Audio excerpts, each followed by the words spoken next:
Itong babae na to. Ang mga nanalasa lang niya may pera eh. Totoo yun. Yung maliliit na tulad natin, wala. Lahat ng babae na nanalasa may pera. Kasi pera din yan sa amin eh. Oh. Sa gobyerno yan. Ilan may pera ang nananalasa sa lahat ng pabahay. Hindi naman sa amin, hindi naman government tingin.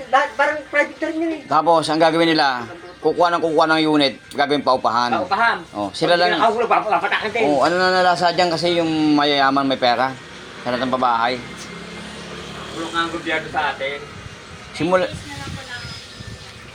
Bulok ang pamamalakad ng gobyerno.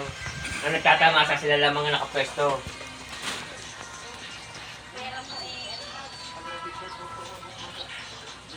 At pag mayaman,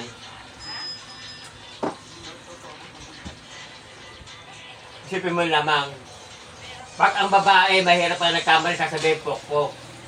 pag ang mayaman Pag ang artista, mayaman nagkamali, sasabihin, hindi lang magkasundo, magkasawa. artista, pag palit ng asawa, hindi pokpok yun. Hindi pokpok sa tingin nila, malinis. Pero pag ang mahirap nagkamali, pokpok. Tama. Wala nga naman, no? Yan naman. Ano?